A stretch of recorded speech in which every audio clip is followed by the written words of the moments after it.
On évoque maintenant donc cet anniversaire d'une exception française, l'École nationale d'administration, l'école qui a formé la plupart de nos responsables politiques. Mais un anniversaire en demi-teinte puisque l'école, je vous le disais, est critiquée avec un prestige entamé. Certains réclament même sa suppression.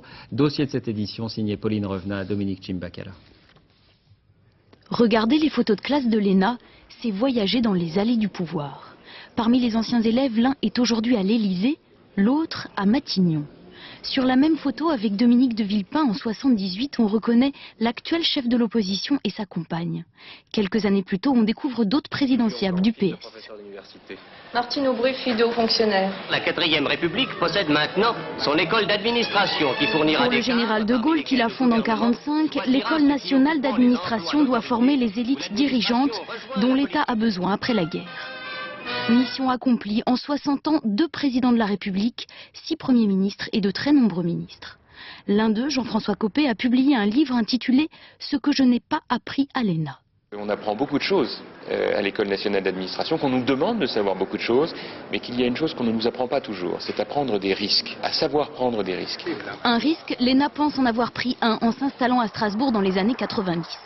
Avant même d'avoir décroché leur diplôme, les élèves de 2005 parlent déjà comme leurs aînés.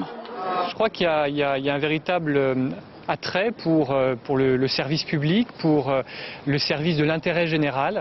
L'ENA se veut aussi une école internationale. En 60 ans, elle a formé 5600 étudiants français, mais aussi 2600 étrangers. Dans la promotion Simone Veil, qui sortira en 2006, on trouve par exemple un étudiant palestinien. Actuellement qu'on prépare pour un État palestinien possible, donc j'avais pensé le meilleur moyen c'est de passer par l'ENA. Pourtant, l'école est régulièrement critiquée.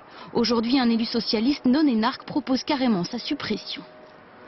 Je pense qu'on y aurait intérêt, parce que ce à quoi on a assisté les 20 dernières années, c'est finalement une centaine de personnes par an, peut-être un tout petit peu plus parfois, qui colonisent non seulement la haute fonction publique, mais la représentation politique et les grandes entreprises. Ça n'existe dans aucun autre pays.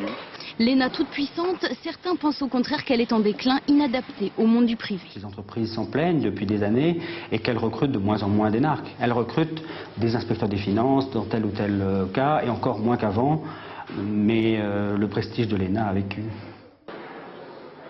Pour la réception des 60 ans de l'ENA il y a 2 jours, il y avait bien quelques anciens, devenus célèbres, comme Ernest-Antoine Célière, mais pas toujours leurs condisciples de l'ENA.